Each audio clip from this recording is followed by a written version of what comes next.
born and raised in Bancroft. My great-grandparents started Barker's Dairy. They did all the processing for all the local farmers. And then my grandparents took over to Bancroft Dairy. And they actually had the business located downtown Bancroft.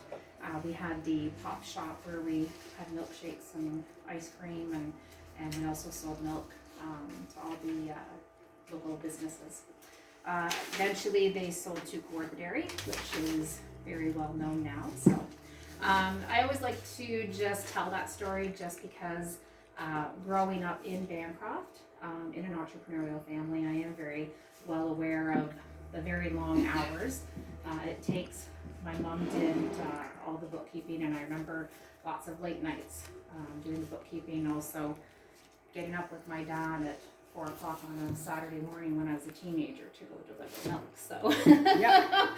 not the most exciting thing to do as a teenager, but we were all expected to help out, and that's the way that small business works, right? So, so I've been at Community Futures for 17 years now, which is crazy.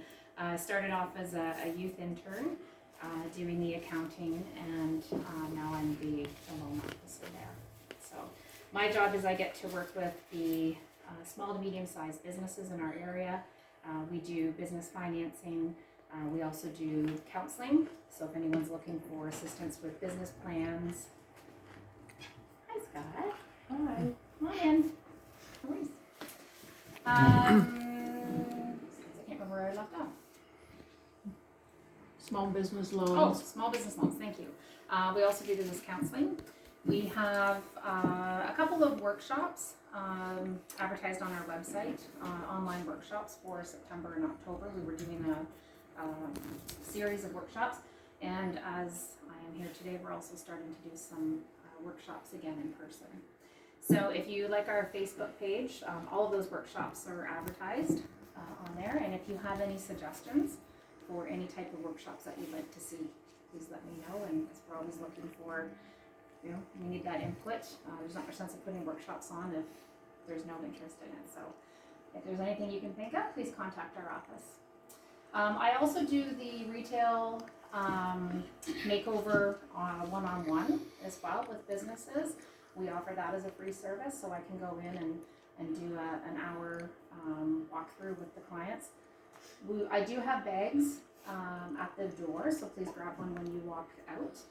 It does have the information that I'm going to show you on the PowerPoint, and it also has a checklist as well that you can go through your store as well. Okay? So when we're talking about visual merchandising, it's basically the practice of developing floor plans and three-dimensional displays in order to maximize sales. So both your goods and services can be displayed to highlight their features and benefits. And the purpose of visual merchandising is to attract, engage, and motivate the customers towards making a purchase. It's all about sales. So first we ask ourselves, what is the why of display and visual merchandising? It does bring the overstimulated customer to halt outside your store and hopefully through the doors. It creates a strong, positive first impression of your business, as well as ongoing visual excitement about your place of business. So the one, just to back up a little bit, the one business that I did work with in Bancroft was Vintage on Hastings, and it's a thrift store.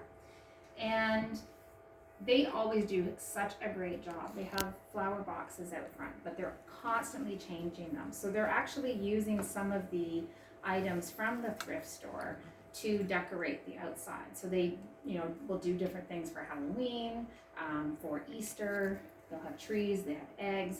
They're constantly changing the outside of their business, and that is actually the biggest thing that they've heard, that people are constantly drawn to go inside the store, because if they're doing that great a job on the outside, what are they doing on the inside?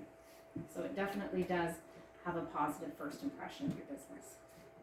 Competition among retailers can be difficult. Entertainment value of display and visual presentation. It just adds a little bit of, wondering what they're always going to be doing with the outside of the business. The educated customer does demand more of us now, with having a lot more on social media and internet and everything. customers are able to do a lot more research on their own. It makes shopping easy for the busy customer by promoting ease of selection. And it also provides product and brand information.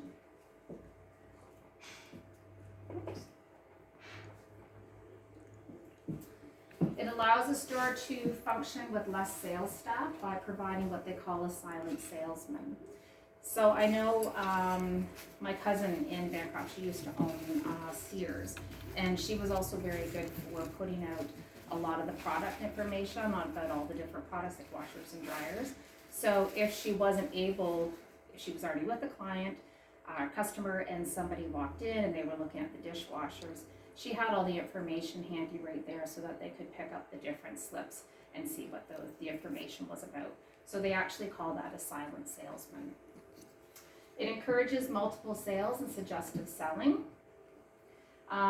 Really important one, it directs traffic through your store, which I'll get to. There's actually a floor plan that you should actually follow, so I'll get to that as well. And it ensures the best use business space by maximizing your sales per square foot. Research has in fact proved that point of purchase or point of sale display and visual presentation can dramatically affect the productivity of your business, and it creates a simple, strong, and easy to recognize visual story for your customer. So those are all the whys of why we're looking at visual merchandising. So when we're looking at the main elements of a display, we actually have our display area, we have the merchandise, any props that you're going to be using, what do you have for signs, and what do you have for lighting. So those are the main elements of what you should be thinking about when you're looking at doing a display. So it's just an example of your of a display area. This one is in the mall, obviously, in the retail front store. We can look at what merchandising, what they're going to be having for merchandise. So in this case, we've got some Christmas sweaters and Christmas socks. Sorry, Scott, I'm constantly walking in front of you. Some props. So this is actually, this picture was taken from the vintage store in Bancroft, and they did a great job with having all of the different crates, all of the wool in one section, and then they've got some props there as well. The picture on the other side is just to kind of show you, this is obviously one out of a clothing store, just how you can add some different things just to make, we've got the suitcase, the fan, the picture, just to make it a little bit more interesting. This is a good example of signage and lighting. You can definitely tell from the sign what you're looking for, and with all of the lighting, you know exactly what you're looking at. So guidelines to creating a strong display. You may want to look at developing a theme. I have some examples of all of these. You may want to look at a tight grouping. You want to have a focal point, visual rhythm, different repeating items. You can also go high at the back, low at the front. 3-dimension. You want to look at the amount of merchandise you have, and professional signage and lighting. So this is an example of a theme. Obviously we have Christmas time. The merchandise would be the purses in the front, and the visual rhythm is how your eye is drawn through the display. So that's why they've done a zigzag. So you are easily able to look at all the different purses in the mailbox. This would be an example of a tight grouping with all of the buckets. They're high at the back, low at the front, and they have numerous repeating items, which is the candy.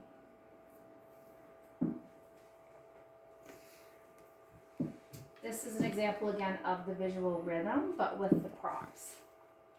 So your eye is drawn more towards the balls, but as you're going and looking at the balls, you're also reviewing all of the merchandise as well. Very simple, but yet effective. And also the color in the back as well. with the orange in the front. This is an example of different repeating items. So we have, yeah, that would look great with your product as well. Repeating items, I love the idea of the crates. It's a very inexpensive way to constantly be changing your displays. That's why Vintage actually did that with their wool. It's 3-dimensional, and in this case the merchandise would be all of the oils and the lotions. You could do something like that, Bonnie. So there's a couple of different ways to do the display. First, there's your pyramid. It's the easiest of all of the display methods. It's good for small spaces, has a geometric design, and a very large broad base. So this is actually when you start looking around at different displays, this is usually the most common one. So here's some examples. In a grocery store, you can see the broad base going up to the top. And in this case, broad base draws your eye up to the top. Another example of a display is what we call the step. It's very simple. It leads the feeling of motion and harmony, again with that visual rhythm. And it also leads your eye into a direction, possibly up to your focal point. So here's some step examples. This was actually located in the mall, and they had them in 2 separate windows. So the door, I believe, was in the center, and on both sides, it drew your eye up to the door to enter into the store. Then we have the zigzag. It's basically a modified pyramid. It does have variations in heights. It can zigzag to the top, and it relieves the overuse of the pyramid, just because the pyramid is usually so common. So some examples, you can see the zigzag, again, partial visual rhythm going through, and then with this one as well, but then they've also got your focal point as some of the boots as well. But everything tying in together.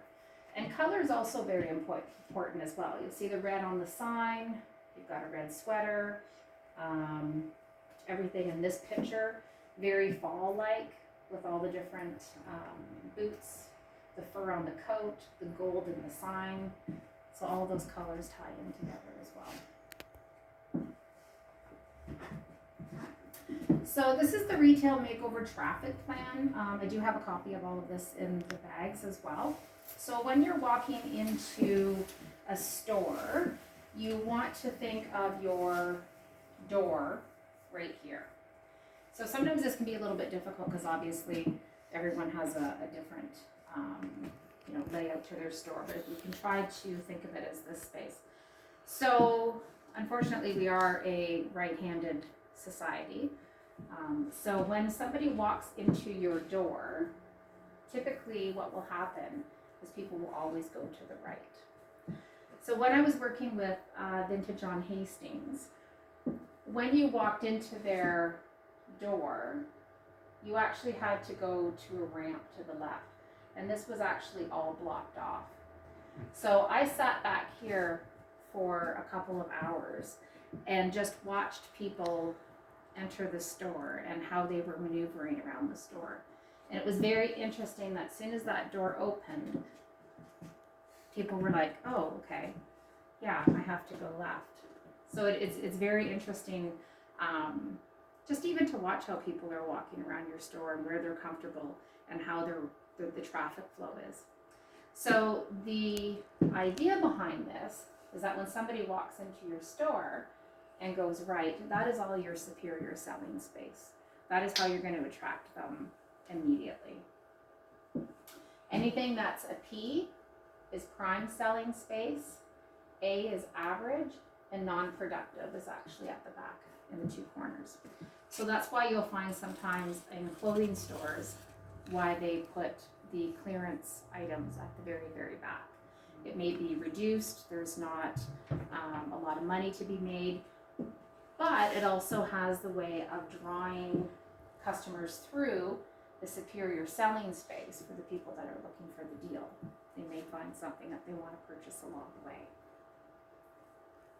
So that's a really, it's a good tool. And like I said though, if you do have a retail space, just even spend some time just watching people just walk through the store and how they are walking through. I've worked with some people as well, and the way they had their displays set up in the middle of the store, people may walk through and then they would just do this. They wouldn't even get to the back of the store because maybe they had displays blocking. So it really just depends on, it's actually really, really neat though when you step back and you watch people. So this is the evaluation checklist. You want to look at the impact of your store exterior, what your positives are, what needs enhancement. The exterior brand signage. What do you have for a floor covering? Are there holes? Are there any tripping hazards that you have to look after? What is the ceiling like? Lots of stores, I've walked into, there's possibly water stains on the, something that could be, if it's been fixed, maybe it just needs to be repainted. It could be something very simple. Lighting is huge. That all depends as well on what you are selling, where your displays are, and just your general overall lighting. What do your fixtures look like? So fixtures can be very expensive to replace, but if somebody has maybe metal fixtures, maybe it's just a matter of taking some out and giving them a recoat of paint.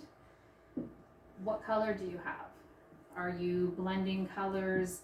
If you're coming out with a spring line of clothing that was maybe in pink, do you have a color behind on the wall that is totally opposite of that color? I did talk to one business, and I thought what was really neat, they actually had their cash register and they had a block wall behind. So they would actually just get a quart of paint, and depending on the season, they would just repaint that one section of the wall, kind of made it bright and interesting by the cash register. They would market some new products on the wall. So there's little very simple things that you can do. It doesn't necessarily mean you have to go repaint your store all the time. It could just be something as simple as doing some block paint around the store. Cleanliness. Owning your own business, you're busy and it's hard to get at all of those things, but cleanliness and people picking up products. I always recommend, especially for retail stores, if you're going through and you're dusting and you're cleaning, change it around. Move, if you have to move everything, you might as well build a new display and make it different and interesting for your customers. What is your customer comfort like? Where's the cash counter located? Really another important thing with vintage, again, when you walked up there, I'm just going to go back. Whoops. I went really back. Just so you get an idea of the display space. So when you walked into the vintage store, they had a ramp here. Their cash register was actually located right here. But when you walked up the ramp, you literally had someone standing over top of you watching you come up the ramp. So it wasn't very customer comfort, nor was it a good space for the cash register. The reason why they did have it there, though, was because they were finding they had a lot of theft in the store, so they wanted to be in the middle of the store. So what we did was we actually located it, the store was actually very, very long, but we located it to the non-productive section so that when people did come in, they could still see the whole area as well. So those are just different things to think about when you're moving cash counters. And then the traffic pattern, which we've already talked about. Just where's your customer comfort and how are they actually walking through your store, and is there anything stopping them right now? Displays, what kind of displays do you have right now? Do you have any featured displays out? The Retail Makeover store layout system, the ultimate shopping experience, and other conditions considerations that may impact the sales. So this is just this checklist is in all the bags as well. This is normally the checklist that I go through with customers when I go to the store.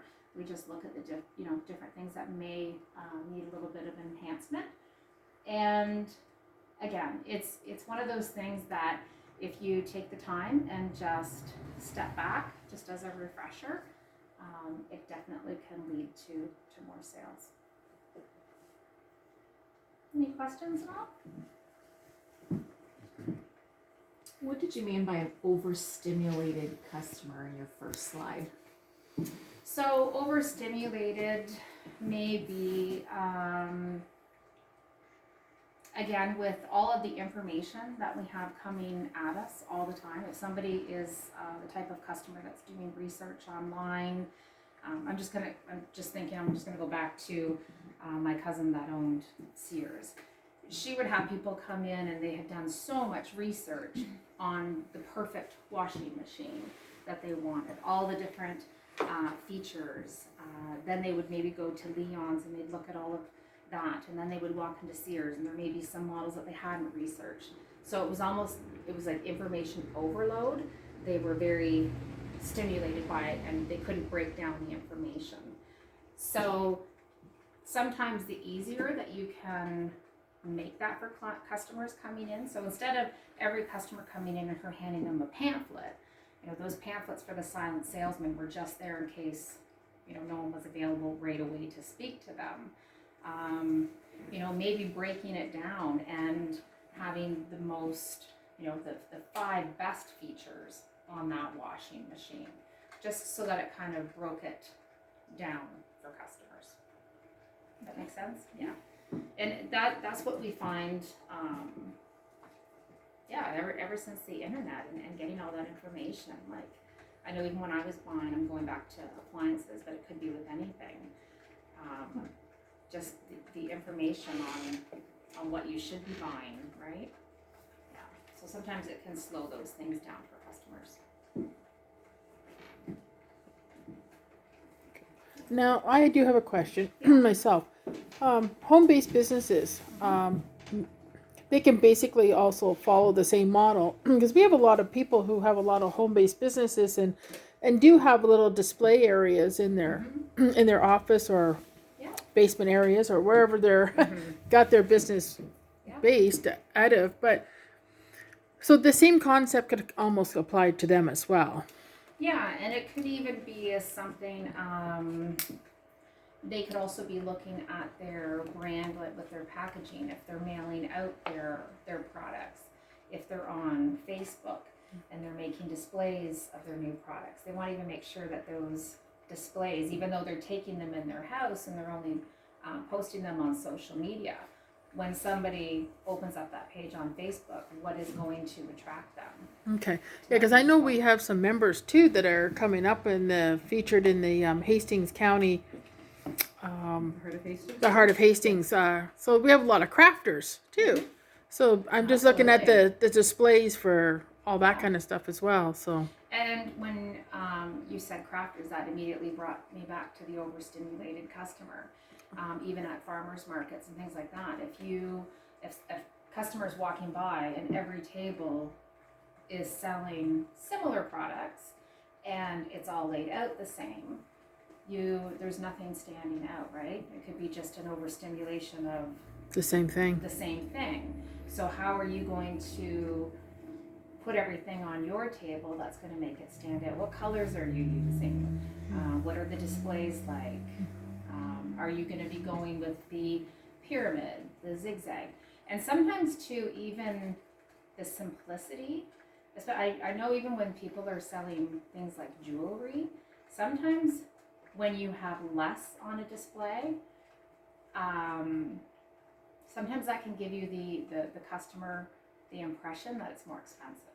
Right. As well. If you think about going into a jewelry store and you see just a couple of beautiful pieces of jewelry, sometimes that can lend you to, oh, this is high quality. It's, so it's not that you need to have all your necklaces hung up all together. Sweaters, sometimes people will pile all of their different sweaters, but the client can't see it. They can't visualize putting on that comfy sweater. So maybe you need to have that half mannequin with the comfy sweater and the matching hat and the matching knits beside, and creating with props this illusion of, this is like going to be great if you put the sweater on, have a cup of tea or a glass of wine, or, you're creating that illusion. Okay, cool. It's almost like interior design for your store. It is. When I was at Wilson's, I was banned from putting real paint in the window. so Oh, I created with did it blow up or no, something? I had this created with colored cloth, so it looked like it was paint coming out of the can, but it was really That's cloth. see what a great So it was an idea. illusion because Yeah. I couldn't put real paint. Anyway, Yeah, that's a great idea though. I can't see Ellen saying no to that, did she? oh yeah, she was quite adamant about something. Except when she went away on holidays, and she came back and there was 50 pink flamingos in the front window. That's a very big display. Great display case. Plus there Yeah. was lights hanging from the top and Mhm. wall space against the back. It was pretty good. Yeah. No, and it's all that's I the have pictures. hard thing. It takes time to do all of that stuff, because when you're a business owner, not only are you looking for the product and doing the finances and keeping HR and employees, and then now you have to clean your whole store and you have to do all these displays, and so it can be very daunting. But it's definitely something that, as so I'm sure people, when they were walking by that store, as soon as you did that, because it was such a great display area, it would make you stop and look and see, and you've got some new products. I'm going to go in and see what else you have. You start leading them through your traffic plan. You've got your featured displays. Then they may pick up some clearance items, and that's how it all increases your sales. Cool. Now, Carolyn, do you work, if any of the members are interested, is there a way that they can reach out to you and, just if they wanted to do a makeover, Yeah, or... no, I come down to the Madoc, Marmora, and Tweed area. That's where we cover. So I can go through the checklist with them, make some suggestions on, and it's not meant to be something that you go through and it's daunting and you're like, oh, I have so much to fix.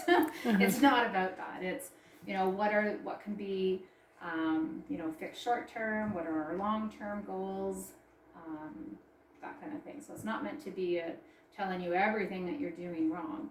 It can definitely be something that's fixed over a period of time. Perfect. Yeah. And that's what we actually did with the vintage. They did small renovations, and then at Christmas they closed down. After Christmas they closed down for 1 week because they did realize where the cash register, and that was just not working. And they changed everything, and they needed new flooring when they did all of that. And they were shocked but that was also an excitement that they created as well.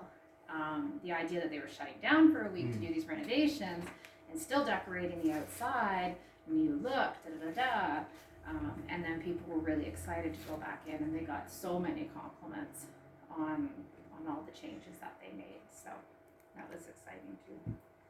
So the best way for people to reach you is through the website, you would say? Yes.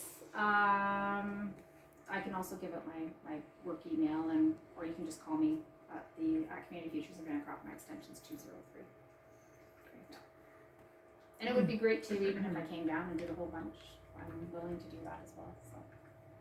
Yeah. Excellent. That's kind of cool. Yeah. We could put that out to the members. Mm-hmm. Yeah. No, it's ironically, when I was in high school, I loved interior design, and I don't know why, but interior design and financial go together. It's a personality character trait. So I'm in the financial world, but I like this part. So it's that I get to live out my interior design thing through doing the retail makeover, I guess. So. That's Yeah. wonderful. Well, thank you, Carolyn. If anybody has any other questions or... Well, okay. Well, thank you so much for joining us. It was really great, and I know I learned a lot. I didn't realize there were so many different ways that you could display something, a zigzag. Well, that was interesting. Yeah. Yeah. And No. now that when you go out to different stores, now you'll be looking and you'll say, Yes, "Oh, I will. Oh, look Yeah. at that's the visual rhythm. Oh, look Yeah. at the A whole bunch colors." of Yeah. pictures too. Yeah, cool. Well, thank you so much for joining us.